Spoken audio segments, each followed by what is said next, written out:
ನಮಸ್ತೆ ಸ್ನೇಹಿತರೆ, ಕವಿತಾ ಫ್ಯಾಷನ್ ಲೋಕಕ್ಕೆ ಸ್ವಾಗತ. ಎಲ್ಲರೂ ಹೇಗಿದ್ದೀರಾ? ಎಲ್ಲರೂ ಚೆನ್ನಾಗಿದ್ದೀರಾ ಅಂದ್ಕೊಂಡು ಇವತ್ತಿನ ವೀಡಿಯೋ ಮಾಡ್ತಾಯಿದ್ದೀನಿ. ಯಾರ್ಯಾರು ನನ್ನ ಚಾನಲ್ನ ಸಬ್ಸ್ಕ್ರೈಬ್ ಆಗಲು ಸಬ್ಸ್ಕ್ರೈಬ್ ಮಾಡ್ಕೊಂಡು ನೋಡಿ. ಸಬ್ಸ್ಕ್ರೈಬ್ ಮಾಡ್ಕೊಂಡಿರೋ ಲೈಕ್ ಮಾಡಿ, ಶೇರ್ ಮಾಡಿ, ಕಮೆಂಟ್ ಮಾಡಿ. ನೋಡಿ, ಇದು ಬ್ಲೌಸ್ ಪೀಸ್ ಬಂದು ಪಿಂಕ್ ಕಲರ್ ಆಗಿರುತ್ತೆ. ಅಂದರೆ ಸ್ಯಾರಿನೂ ಒಂದೇ ಕಲರು ಮತ್ತು ಬ್ಲೌಸು ಒಂದೇ ಕಲರ್ ಆಗಿರುತ್ತೆ.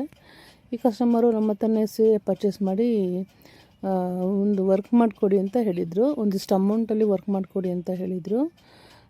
ನೋಡಿ, ನಾನು ಯಾವ ಥರ ಮಾಡ್ತಾಯಿದ್ದೀನಿ ಇದು ಡಿಸೈನ್ನ ಹೇಳಿದ್ದೀನಿ. ಅವರು ತುಂಬ ಅಂದರೆ ನಾರ್ಮಲ್ ಪ್ರೈಸಲ್ಲೇ ಕೇಳಿದರು. ಅವರು ನನಗೆ ಇಷ್ಟಲ್ಲೇ ವರ್ಕ್ ಮಾಡಿಕೊಡಿ ಅಂತ. ಇವಾಗ ಸ್ಯಾರಿ ಬಂದು ಪಿಂಕ್ ಕಲರು, 1.5 ಇಂಚ್ ಬಾರ್ಡ್ರ್ ಆಗಿರುತ್ತೆ. ಬ್ಲೌಸು ಬಂದು ಸೇಮು ಸ್ಯಾರಿ ಯಾವ ಕಲರ್ ಇದೆ ಅದೇ ಕಲರೇ ಇದೆ. ಈಗ ತುಂಬ ಸ್ಯಾರೀಸೂ ಇದೇ ಥರ ಬರ್ತಾಯಿದೆ. ಆದ್ರೂ ಕಸ್ಟಮರು ನಮಗೆ ವರ್ಕ್ ಮಾಡಿಕೊಡಿ ಅಂತಾರೆ. ಆದರೆ ನಾವು ಡಿಸೈನ್ ಕಸ್ಟಮರ್ ಹೇಳಿದ ಥರನೇ ಮಾಡಬೇಕಾಗುತ್ತೆ. ನೋಡಿ, ಇದಕ್ಕೆ ನಾನು ಇದು ನೆಕ್ಕಿನ ಅಗಲ ಬಂದು 2.5 ಇಂಚ್ ಇರುತ್ತೆ. ಉದ್ದ ಬಂದು ಒಂದು 8 ಇಂಚ್ ಇರುತ್ತೆ. ನಾನು ಇದಕ್ಕೆ 2 ಥ್ರೆಡ್ ತೊಗೊಂಡಿದ್ದೀನಿ. ಸ್ಯಾರಿ ಯಾವ ಕಲರ್ ಇದೆ, ಪಿಂಕ್ ಕಲರ್ ಇದೆ ಸ್ಯಾರಿ, ಆ ಕಲರ್ ಥ್ರೆಡ್ ತೊಗೊಂಡಿದ್ದೀನಿ.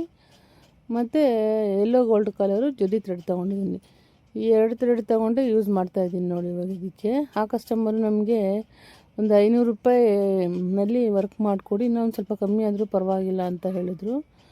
ಸರಿ ಅಂದ್ಬಿಟ್ಟು ನಾನು ಈಸ್ಕೊಂಡೆ ಇವ್ರಿಗೆ ಕಸ್ಟಮರ್ಗೆ. ನೆಕ್ಕಿನ ಅಗಲ ಬಂದು 8 ಇಂಚ್ ಇರೋದ್ರಿಂದ ನಾನು ಇದು ಮುಂದೆಗಡೆ ರೌಂಡ್ ನೆಕ್ ಆಗಿರುತ್ತೆ. ಇದು ನಾನು ಗೋಲ್ಡನ್ ಕಲರ್ ಜರಿ ಥ್ರೆಡಲ್ಲಿ ಲೈಟು ಯೆಲ್ಲೋ ಗೋಲ್ಡನ್ ಕಲರ್ ಜರಿ ಥ್ರೆಡಲ್ಲಿ ಒಂದು ಲೈನ್ ಹಾಕ್ಕೊಳ್ತೀನಿ. ಲೈನ್ ಹಾಕ್ಕೊಂಡ್ಮೇಲೆ ನಾನು ಪೈಪಿಂಗ್ ಅಂದರೆ ವರ್ಕ್ ಮಾಡೋಕ್ಕಂತಲೇ ಪೈಪಿಂಗ್ ಥ್ರೆಡ್ ಬರುತ್ತೆ. ಆ ಥ್ರೆಡ್ ಸ್ವಲ್ಪ ತೊಗೊಂಡು ಯೂಸ್ ಮಾಡ್ತಾಯಿದ್ದೀನಿ. ನಾರ್ಮಲ್ ಪೈಪಿಂಗ್ ಥ್ರೆಡ್ಡು ಸ್ವಲ್ಪ ಸಣ್ಣ ಇರುತ್ತೆ. ಈ ವರ್ಕ್ ಮಾಡೋಕ್ಕಂತಲೇ ಥ್ರೆಡ್ಡು ಒಂದು ಸ್ವಲ್ಪ ದಪ್ಪ ಇರುತ್ತೆ, ಅಷ್ಟೇ ವ್ಯತ್ಯಾಸ. ಅದನ್ನ ಪೈಪಿಂಗ್ನ ಸ್ಯಾರಿ ಯಾವ ಕಲರ್ ಇದೆ, ಪಿಂಕ್ ಕಲರ್ ಇದೆ, ಅಲ್ಲಿ ಪಿಂಕ್ ಕಲರಲ್ಲೇ ಫುಲ್ಲು ಲೋಡಿಂಗ್ ಮಾಡ್ಕೊಳ್ತಾ ಇದ್ದೀನಿ. ನಾನು 2 ಸತಿ ಲೋಡಿಂಗ್ ಮಾಡ್ಕೊಳ್ತಾ ಇದ್ದೀನಿ. ನೋಡಿ, ಹೊಸದಾಗಿ ಕಲಿತಿರೋರು ಈ ಥರ ಸಿಂಪಲ್ ಡಿಸೈನ್ನ ಮಾಡಿಕೊಂಡು ಆರಾಮಾಗಿ ಒಂದು 400 ರೂಪಾಯಿಂದ 500 ರೂಪಾಯಿ ಗಂಟ ಅಮೌಂಟನ್ನು ಸೇವ್ ಮಾಡ್ಕೊಳ್ಬೋದು, ಗಳಿಸ್ಕೋಬೋದು, ಸಂಪಾದನೆ ಮಾಡ್ಕೊಳ್ಬೋದು.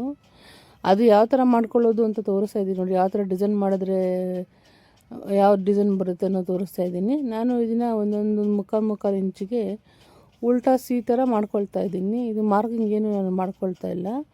ಈ ಕಸ್ಟಮರು ನಮ್ಮ ಚಾಯ್ಸ್ಗೆ ವಹಿಸ್ಬಿಟ್ಟಿದ್ರು. ಈ ರೇಟಲ್ಲಿ ಈ ಡಿಸೈನ್ ನನಗೆ ಈ ರೇಟಲ್ಲಿ ಇದೆ, ನಿಮಗೆ ಯಾವ್ದು ಅನ್ನಿಸ್ತೋ ಡಿಸೈನ್ ಚೆನ್ನಾಗಿ ಮಾಡಿಕೊಡಿ ಅಂತ ಹೇಳಿದರು.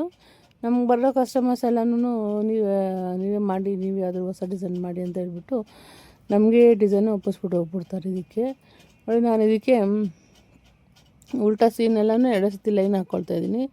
ಲೈನ್ ಹಾಕ್ಕೊಂಡು ಈ ಉಲ್ಟಾ ಸಿ ಅಥವಾ ಸ್ಟಾರ್ಟಿಂಗಲ್ಲಿ ಎಂಡಿಂಗಲ್ಲಿ ಸ್ವಲ್ಪ ರೌಂಡ್ ಬರೋದ್ರಿಂದ ಅಲ್ಲಿಗೆ ನಾನು 3 ಲೀಫ್ ಥರ ಹಾಕ್ಕೊಳ್ತಾ ಇದ್ದೀನಿ. ಇದಕ್ಕೆ ನೋಡಿ, ಈ ಥರ 3 ಲೀಫ್ ಜರಿ ಥ್ರೆಡಲ್ಲೇ ಹಾಕ್ಕೊಳ್ತಾ ಇದ್ದೀನಿ. ನಾನು ಜರಿ ಥ್ರೆಡಲ್ಲೇ ಉಲ್ಟಾ ಸಿ ಮಾಡ್ಕೊಂಡಿದ್ದೀನಿ. ಅದಕ್ಕೆ ಜರಿ ಥ್ರೆಡಲ್ಲೇ ನಾನು 3 ಲೈನ್ ಹಾಕ್ಕೊಳ್ತಾ ಇದ್ದೀನಿ. ನೋಡಿ, ಹೊಸ್ದಾಗಿ ಕಲಿತಿರೋರು ನೋಡಿ, ಡಿಸೈನ್ಸ್ನ ನೋಡಿ ಯಾವ ಥರ ಮಾಡ್ಬೋದು, ಯಾವ ಥರ ಮಾಡಿದ್ರೆ ಯಾವ ಥರ ಬರುತ್ತೆ ಅನ್ನೋ ಡಿಸೈನ್ನ ಸ್ವಲ್ಪ ನೋಡ್ಕೊಂಡು ಮಾಡಿ. ಆರಾಮಾಗಿ ನಿಮಗೆ ಕೈ ಚೆನ್ನಾಗಿ ಸೆಟ್ ಆಗುತ್ತೆ. ಹೊಸಬರು ಕಲಿತಿರೋರಿಗೆ ಅಂದರೆ ಪ್ರಾಕ್ಟೀಸು ತುಂಬ ಬೇಕಾಗುತ್ತೆ. ಇವಾಗ ನಾವು ಏನು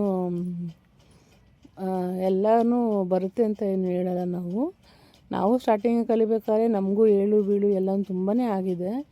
ಅಂದರೆ ನಮಗೆ ಶೇಪ್ಗಳು ಬರ್ತಾ ಇರಲಿಲ್ಲ ಸ್ಟಾರ್ಟಿಂಗಲ್ಲಿ. ನಾವಂತೂ ತುಂಬಾ ಟ್ರೈ ಮಾಡಿ ಇವಾಗ ಒಂದು ಲೆವೆಲ್ಗೆ ಬಂದಿದ್ದೀನಿ.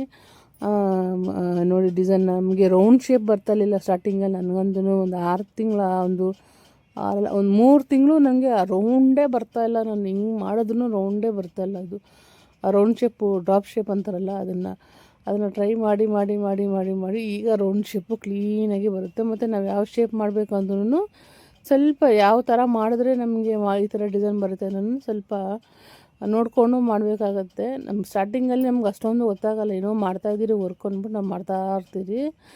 ಈ ಲೀಫ್ ಡಿಸೈನ್ಸುಗಳು, ಈ ಫ್ಲವರ್ ಡಿಸೈನ್ಗಳು ಬಂದಾಗ ನಾವು ಅದಕ್ಕೆ ಯಾವ ಥರ ಮಾಡಿದ್ರೆ ಆ ಡಿಸೈನ್ ಬರುತ್ತೆ ಅನ್ನೋದು ಸ್ವಲ್ಪ ನೋಡಿಕೊಂಡು ಕ್ಲೀನಾಗಿ ಮಾಡಬೇಕಾಗತ್ತೆ ಡಿಸೈನ್ಸನ್ನು. ನೋಡಿ, ನಾನು ಇದಕ್ಕೆ 3 ಲೀಫ್ ಎಲ್ಲ ಹಾಕ್ಕೊಂಡಿದ್ದೀನಿ. 3 ಲೀಫ್ ಹಾಕ್ಕೊಂಡು 3 ಲೀಫ್ ಹಾಕ್ಕೊಂಡ್ನೆಲ್ಲ ಗೋಲ್ಡನ್ ಕಲರ್ ಮೇಲೆ, ಅದ್ರ ಮೇಲೇ ಇನ್ನು 3 ಲೀಫು ಪಿಂಕ್ ಕಲರಲ್ಲಿ ಹಾಕ್ಕೊಳ್ತಾ ಇದ್ದೀನಿ. ಇದು ಒಂದು ಸಲ ಟ್ರೈ ಮಾಡಿ ನೋಡೋಣ. ಬರೀ ಗೋಲ್ಡ್ ಕಲರ್ನೇ ಹೈಲೈಟ್ ಮಾಡಿದ್ರೆ ಚೆನ್ನಾಗಿರಲ್ಲ, ಸ್ವಲ್ಪ ಪಿಂಕ್ ಕಲರನ್ನು ಸ್ವಲ್ಪ ಹೈಲೈಟ್ ಮಾಡೋಣ ಅಂದ್ಬಿಟ್ಟು ಮಾಡ್ತಾಯಿದ್ದೆ. ಇದು ಒಂಥರ ಚೆನ್ನಾಗಿತ್ತು ಡಿಸೈನು. ಇದು ಸ್ವಲ್ಪ ನಾನು ಸ್ವಲ್ಪ ಚೇಂಜ್ ಇರಲಿ ಅಂದ್ಬಿಟ್ಟು ಈ ಥರ ಡಿಸೈನ್ಸ್ ಮಾಡಿದೆ ನಾನು ಇವಾಗ ಇದನ್ನು. ಇದು ಚೆನ್ನಾಗಿತ್ತು ಡಿಸೈನ್ಸು ನೋಡಿ. 3 ಲೀಫ್ಗೆ ಆ ಕಡೆ ಸ್ವಲ್ಪ ಈ ಕಡೆ ಸ್ವಲ್ಪ ಇಲ್ಲಿ ಗ್ಯಾಪ್ ಇರುತ್ತಲ್ವ, ಆ ಗ್ಯಾಪ್ಗೆ ಕವರ್ ಮಾಡಿಕೊಂಡು ಸೀರೆ ಕಲರ್ ಪಿಂಕ್ ಕಲರ್ ಅಲ್ವಾ, ಆ ಪಿಂಕ್ ಕಲರ್ನೇ ಹೈಲೈಟ್ ಮಾಡ್ತಾಯಿದ್ದೆ. ಮತ್ತು ಸ್ಟಾರ್ಟಿಂಗಲ್ಲಿ ನಾನು ಉಲ್ಟಾ ಸಿ ಮಾಡ್ಬೇಕಾದ್ರೆ ಒಂದು ಅರ್ಧ ಇಂಚು ಗ್ಯಾಪ್ ಬಿಟ್ಟಿದ್ದೆ ನಾನು. ನೋಡಿ ಇವಾಗ ನಾನು ಅದಕ್ಕೆ ಒಂದು ಅರ್ಧ ಇಂಚನ ಒಂದು ಚೂರು ಗ್ಯಾಪ್ ಬಿಟ್ಟಿದ್ದೆ ನಾನು. ಅದಕ್ಕೆ ಬಾಲ್ ಚೈನ್ ಹಾಕ್ಕೊಳ್ತಾ ಇದ್ದೀನಿ. ಇದಕ್ಕೆ ಸ್ಟೋನ್ ಚೈನು ಏನು ಹಾಕ್ಕೊಳ್ತಾ ಇಲ್ಲ ನಾನು. ಸ್ಟಾರ್ಟಿಂಗ್ ಒಂದು ಗೋಲ್ಡನ್ ಕಲರ್ ಲೈನ್ ಬರುತ್ತೆ, ಆಮೇಲೆ piping loading piping colour sari ಯಾವ ಕಲರ್ ಇದೆಯೋ ಆ ಕಲರಲ್ಲಿ ಪೈಪಿಂಗ್ ದಾರ ಹಾಕಿ ಫುಲ್ ಲೋಡ್ ಮಾಡಿರ್ತೀನಿ. ಅದಾದಮೇಲೆ ಆ ಕಡೆಗೊಂದು ಬಾಲ್ ಚೈನ್ ಬರುತ್ತೆ, ಈ ಕಡೆಗೊಂದು ಬಾಲ್ ಚೈನ್ ಬರುತ್ತೆ. ಬಾಲ್ ಚೈನ ನಾನು 1ನೇ ನಂಬರ್ ಇಟ್ಕೊಂಡು ಸ್ಟಿಚಿಂಗ್ ಹಾಕ್ಕೊಳ್ತಾ ಇದ್ದೀನಿ. ಇದು ತುಂಬ ಸಣ್ಣ ಇರೋ ಬಾಲ್ ಚೈನ್ ಆಗಿರೋದ್ರಿಂದ 1 ನಂಬರ್ ಇಟ್ಕೊಂಡು ಸ್ಟಿಚಿಂಗ್ ಮಾಡಬೇಕಾಗುತ್ತೆ. ಇನ್ನೊಂದು ಸ್ವಲ್ಪ ದಪ್ಪ ಇರೋದ್ರಿಂದ ಆ ದಪ್ಪ ಇದ್ದರೆ 1.5 ನಂಬರ್ ಇಟ್ಕೊಂಡು ಸ್ಟಿಚಿಂಗ್ ಮಾಡಬೇಕಾಗುತ್ತೆ. ಅದು ನಾವು ಮಾಡ್ತಾನೆ ಕೈ ಸೆಟ್ ಆಗಿಬಿಡುತ್ತೆ. ಅದು ಬಾಲ್ ಚೈನು ಸ್ಟೋನ್ ಚೈನು ಹಾಕೋಬೇಕಾದ್ರೆ ನೋಡಿ ಇವಾಗ ಈ ಕಡೆಯಿಂದ ಬರಲಿಲ್ಲ ಅಂದ್ಬಿಟ್ಟು ಈ ಕಡೆಯಿಂದ ಅರ್ಧ ಮಾಡಿ ಈ ಕಡೆಯಿಂದ ಅರ್ಧ ಮಾಡ್ತಾಯಿದ್ದೀನಿ ಡಿಸೈನ್ನ. ನಮಗೆ ಡಿಸೈನ್ ಮಾಡಬೇಕಾದ್ರೆ ನಾವು ಈ ಕಡೆಯಿಂದ ಮಾಡೋಕ್ಕೂ ಸಿದ್ಧವಾಗಿರಬೇಕು, ಈ ಕಡೆಯಿಂದ ಮಾಡೋಕ್ಕೂ ಸಿದ್ಧವಾಗಿರಬೇಕು. ಆವಾಗೇನೆ ನಮಗೆ ಕೈ ಸ್ವಲ್ಪ ಸೆಟ್ ಆಗೋದು. ನೋಡಪ್ಪ ನಾವು ಈ ಕಡೆ ರೌಂಡಿಂದ ಮಾಡಿದ್ರೆ ಹಿಂಗಿಂದನೇ ಹೋಗಬೇಕು ಅಂತಿಲ್ಲ, ನಮಗೆ ಯಾವ ಥರ ಅನುಕೂಲ ಆಗುತ್ತೋ ಮೇಲಿಂದನಾದರೂ ಮಾಡ್ಬೋದು ನೆಕ್ ಡಿಸೈನ್ನ, ಕೆಳಗಿಂದನೇ ಮಾಡ್ಬೋದು ನೆಕ್ ಡಿಸೈನ್ನ. ನೋಡಿ ಇವಾಗ ಫುಲ್ ಎಲ್ಲನೂ ಕ್ಲಿಯರ್ ಆಯ್ತಿದ್ದು. ಒಂಚೂರು ಸೆಂಟ್ರಲ್ಲಿ ಗ್ಯಾಪ್ ಕಾಣಿಸ್ತಾ ಇತ್ತು ನನಗಿದು. ಅದರಿಂದ ಏನು ಮಾಡ್ತಿದ್ದೀನಿ, ಅಲ್ಲಲ್ಲಿ ಒಂದೊಂದು ಲೈನ್ ಒಂದೊಂದು ಡಾಟ್ ಇಟ್ಕೊಳ್ತಾ ಇದ್ದೀನಿ. ಆ ಡಾಟ್ ಇಟ್ಕೊಂಡಾಗ ಆ ಡಿಸೈನ್ಗೆ ಫುಲ್ಲು ಕವರ್ ಆಗುತ್ತೆ. ನೋಡಿ ಇವಾಗ ಇದು ತುಂಬ ಚೆನ್ನಾಗಿ ಬಂತು. ಇದಕ್ಕೆ ಫ್ರಂಟಲ್ಲಿ ಈ ಥರ ಬರುತ್ತೆ, ತುಂಬ ಚೆನ್ನಾಗಿ ಬಂತು. ಬ್ಯಾಕಿಗೆ ಡಿಸೈನ್ ಅದೇ ಸೇಮ್ ಡಿಸೈನೇ ಮಾಡಿದ್ದೀನಿ. ನೆಕ್ಕಿನ ಅಗಲ ಇವ್ರದ್ದು 9 ಇಂಚ್ ಇರುತ್ತೆ. ಸ್ಲೀವ್ಗಂತೂ ಫ್ಲವರ್ ಕೊಟ್ಟಿದ್ದೀನಿ ಇದಕ್ಕೆ.